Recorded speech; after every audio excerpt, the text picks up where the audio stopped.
एक और बड़ी इंटरेस्टिंग बात मैं आपको बताता हूं, जहां मैं तहरीक इंसाफ पे तनकीद कर रहा हूं ना, वहां मैं इनकी तारीफ भी करता हूं। बड़ी मजेदार, तहरीक इंसाफ की हुकूमत की सबसे ज्यादा जो मंजी ठोकता है ना, वो पाकिस्तान तहरीक इंसाफ का ही कारकुन ठोकता है।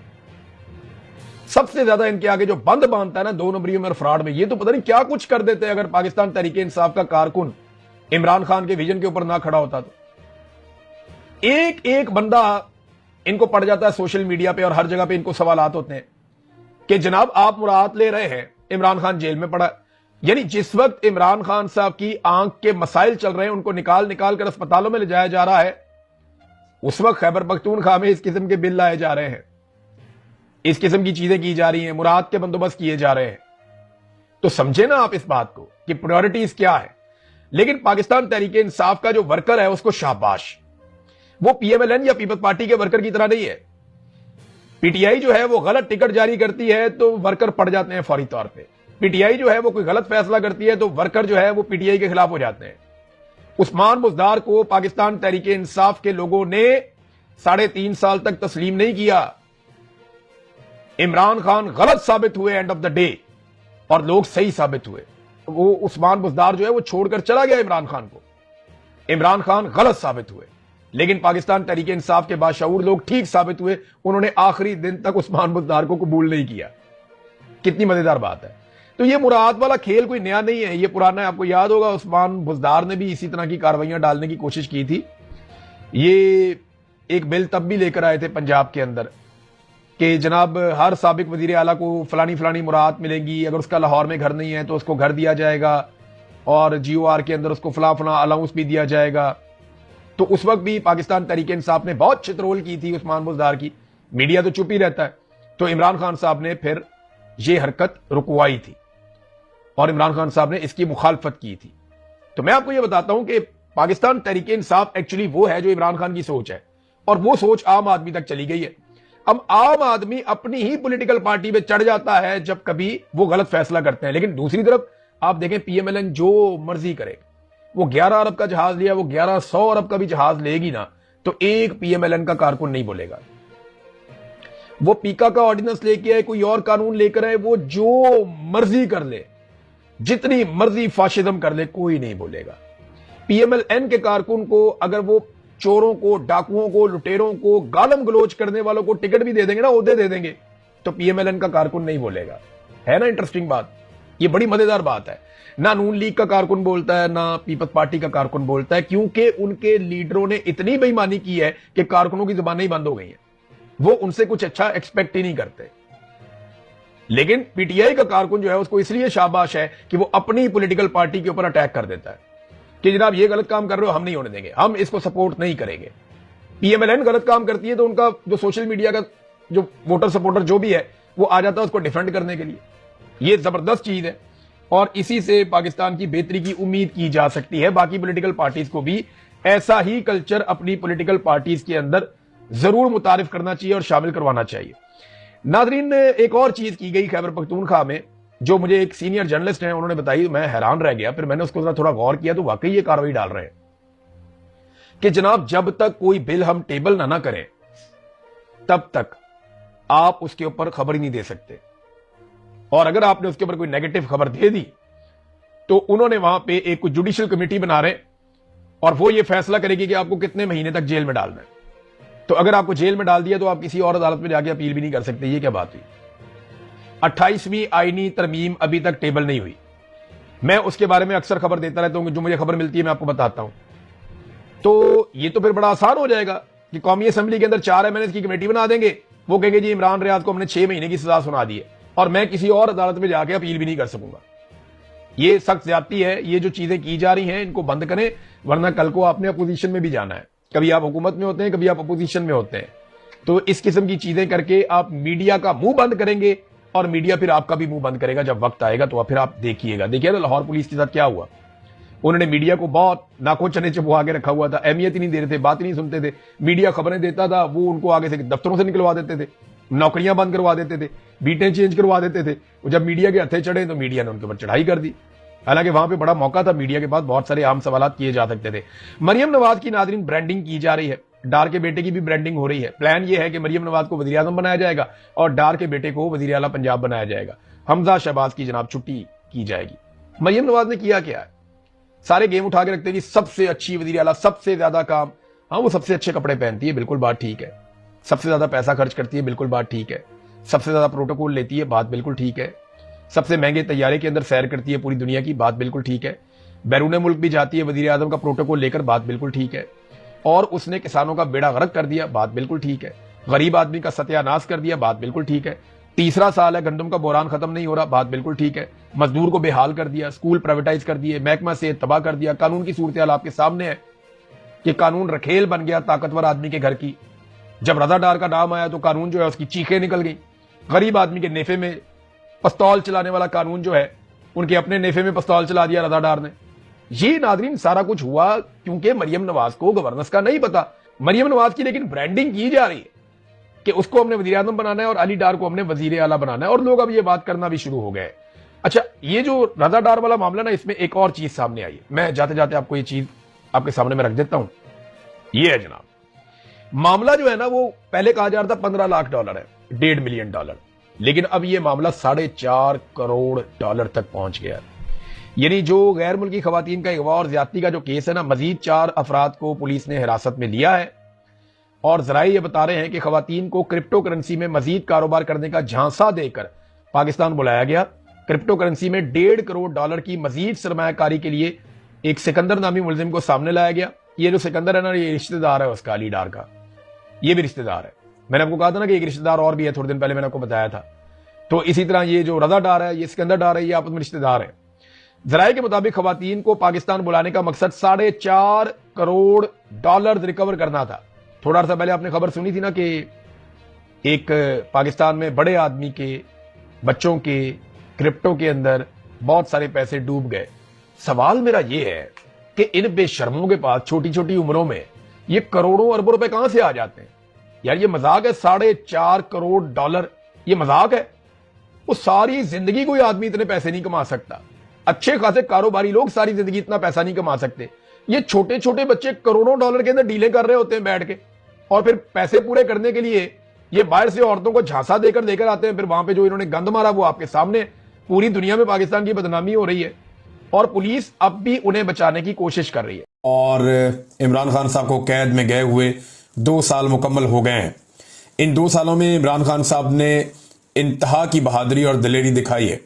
यानी इससे पहले मैंने कभी भी किसी सियासी लीडर को अपनी जिंदगी में ऐसा नहीं देखा कि वो इस तरह डट कर खड़ा हो। हमने कभी नहीं देखा कि कोई आदमी इस पूरे निज़ाम के सामने खड़ा हो जाए और मिलिट्री एस्टेब्लिशमेंट को इतने जोरदार तरीके से ना बोले कि उनके कानों से खून निकाल दे। ऐसा हमने कभी नहीं देखा। वाहिद आदमी है जो अस्पताल गया और उसके ऊपर बदतरीन सख्ती की गई। नवाज शरीफ को बड़े अच्छे हालात में रखा गया, जरदारी को बहुत अच्छे शाहाना किस्म के हालात में रखा गया। बाकी जो लीडर्स जेलों में जाते रहे वो खुद ये अब तस्लीम करते हैं। यानी जावेद हाशमी की जेल, मौजूदा जितने जिंदा लीडर्स हैं उनमें सबसे सख्त जेल जो थी वो जावेद हाशमी की थी। जावेद हाशमी साहब खुद कहते हैं जी मेरी जेल कुछ भी नहीं थी, इमरान खान की जेल मेरे से भी ज्यादा सख्त है। तो इमरान खान साहब से ज्यादा बुरे हालात में किसी को जेल में नहीं रखा गया। 2 साल से इस आदमी की एक तस्वीर बाहर नहीं आने दी गई, एक ऑडियो बाहर नहीं आने दी गई। तो इस आदमी को दीवार के साथ लगाने की पूरी कोशिश की गई, लेकिन क्या शेर का बच्चा, एक दिन भी अस्पताल नहीं गया। एक दिन भी इसने ये नहीं कहा कि मैं बीमार हो गया हूं, मुझे अस्पताल में दाखिल करो। और यही चीज फैसला साजों को परेशान कर रही है। वो इसे कमजोर दिखाना चाहते हैं, इसे हारा हुआ दिखाना चाहते हैं। इमरान खान तो डील नहीं करता, लेकिन वो अपने चमचों करछों के जरिए से रोजाना की बुनियाद के ऊपर ये प्रोपेगेंडा करवाते हैं कि फलां डील इमरान खान मांग रहा है, फलां डील इमरान खान मांग रहा है।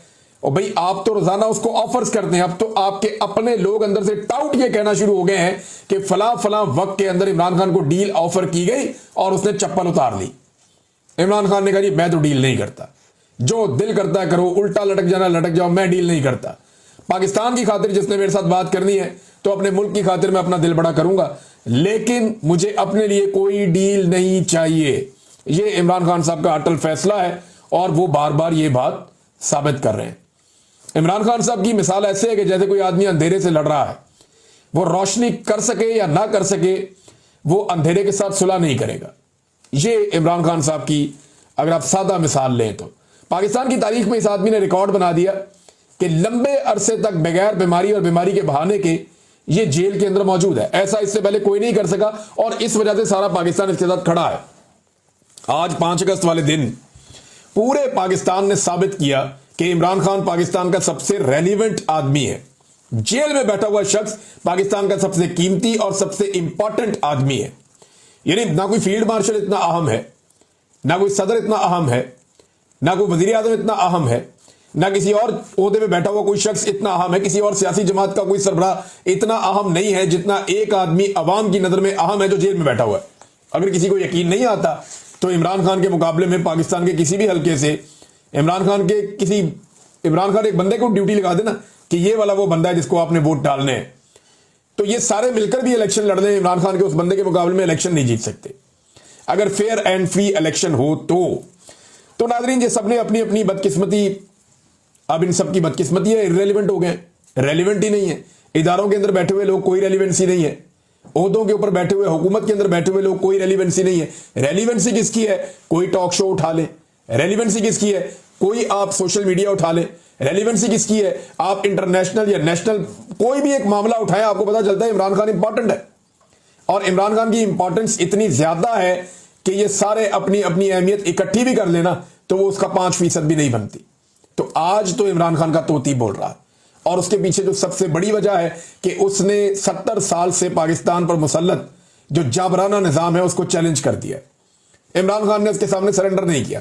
रऊफ क्लासरा साहब हमारे मीडिया के साथी हैं, वो ये कह रहे थे कि मैं इमरान खान की जगह होता तो मैं नोट लिखता, एक चीज लिखता और मैं उसमें कहता जी मैं 9 मई को अंदर था, जो मेरी पार्टी ने की, मैं माफी चाहता हूं, तो मामला खत्म करता। रऊफ क्लासरा साहब 70 साल से माफिया ही तो मांग रही है ये कौम। अभी भी हम सारे सहाफी क्या कर रहे हैं?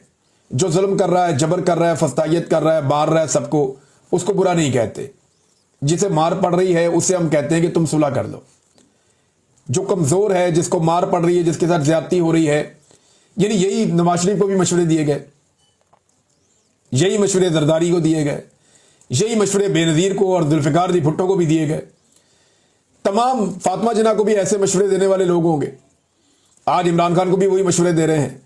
भाई कोई तो खड़ा हो जाए इस जुल्म के साथ, इस जबर के सामने, और हर जगह पे ऐसे लोग होने चाहिए जो जुल्म और जबर का सामना करें और उनके सामने डटकर खड़े हो जाएं।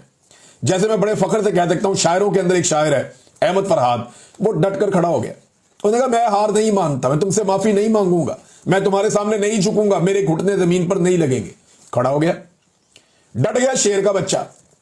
आप उसको मिले, आपको लगता है कि बिल्कुल मासूम आदमी, आम आदमी है, बड़े नरम दिल वाला, लेकिन कैसा अल्लाह ताला ने उसके अंदर जिगरा रखा। तो इमरान खान सारे नहीं बन सकते।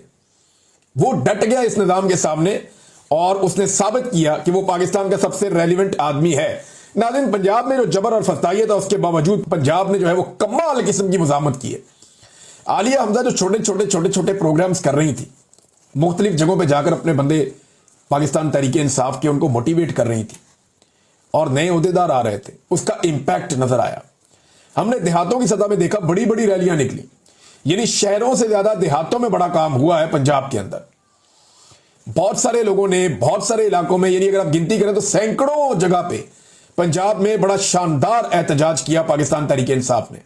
बेशुमार गिरफ्तारियां हुई, पुलिस वालों ने गाड़ियां तोड़ी, खवातीन को गिरफ्तार किया, खवातीन को घसीटने की और गिरफ्तार करने की जो वीडियोज है, फिर आईजी कहता हमें गालियां ना दो। भाई खवातीन को सड़कों पर घसीट रहे हैं, गिरफ्तार कर रहे हैं मर्द हजरात और उनके साथ जबरदस्ती कर रहे हैं, बच्चों को और औरतों को मारा जा रहा है। पिछले कई दिन से चादर और चार दीवारी का तकद्दुस पामाल कर रहे हैं। जब ये सारा कुछ किया जा रहा है तो लोग फिर पुलिस को क्या करेंगे? दुआएं तो नहीं देंगे, बददुआएं ही देंगे ना। तो वो बददुआएं दे रहे हैं पुलिस को और ये लगनी है पुलिस को, जो हरकतें वो लोगों की माओ बहनों के साथ कर रहे हैं। बहरहाल पंजाब ने साबित किया कि कमाल रेजिलियंस है पाकिस्तान तहरीके इंसाफ में या पाकिस्तान की अवाम में जो इमरान खान को इस वक्त सपोर्ट कर रही है। अब ये कोई मुसल्ला विंग तो है नहीं, है पाकिस्तान की अवाम है, ये कोई बंदूकें लेके तो चढ़ नहीं जाएंगे। लेकिन जहां जहां इन्हें मौका मिला, इन्होंने रियासती जबर के सामने जबरदस्त मुकाबला किया है। पूरा मना एहतजाज ही कर सकते हैं, वो उन्होंने जबरदस्त किया। तो पंजाब तो छा गया। पंजाब ने, यानी अगर आप ये कहें कि इस एहतजाज में कितने नंबर लिए हैं, तो पंजाब ने जो तंजीम है पाकिस्तान तहरीके इंसाफ की, उनके जो लोग हैं, उन्होंने जबरदस्त काम किया। यानी ये पासिंग मार्क्स नहीं है, ये तो बड़े फर्स्ट डिवीजन में इन्होंने पास किया। जबरदस्त इन्होंने पंजाब में एहतजाज किया। हां, ये जरूर है कि जो पब्लिक से एक उम्मीद है कि किसी दिन वो सारे ही निकल आएंगे, ये मामला जा तो उसी तरफ रहा है। जो मोमेंटम दिखाई दे रहा है, ऐसा लगता है लोगों ने खौफ के बुत तोड़ दिए। बहुत सारी जगहों में लोग ऐसे निकले हैं कि पुलिस वाले आगे आगे चल रहे थे कि भाई इनको हम रोके कैसे, ताकत में बहुत ज्यादा है, कम होते तो हम रोक लेते। तो लोगों ने खौफ के बुत तोड़े हैं, और जिस दिन ये बुत मुकम्मल तौर पे पाश हो गया, फिर कोई चीज किसी के हाथ में नहीं रहेगी। फिर टिकटॉकर हुकूमत जो है, ये एक ज़हनी मरीज हुकूमत लगती है मुझे। पागलों का टोला लाके बिठा दिया है। एक ऐसा पागलपन है जो अपने अलावा किसी को देख ही नहीं सकते। यानी इनसे तो कायदे आज़म की और अल्लामा इकबाल की और फातिमा जिन्ना की फोटो बर्दाश्त नहीं होती। हर जगह पे सरकारी खर्चे से अपनी फोटो लगाई जा रहे हैं, अपना अपने माँ बाप का, अपने बाप का, अपने चचा का, सबका मुंह चिपका रही हर जगह के ऊपर। ये टिकटॉकर ज़हनी मरीजा है, और इन्होंने तबाही फेर दी है पकड़ के पूरे पंजाब की, और लाकर इनको बिठाने वाले इनसे बड़े ज़हनी मरीज हैं, जिन्होंने लाके ये मुसीबतें पाकिस्तान पे मुसल्लत कर दी हैं, जिनको अपनी जात के बाहर नरगसियत इतनी है, उसके बाद नजर ही कुछ नहीं आता है।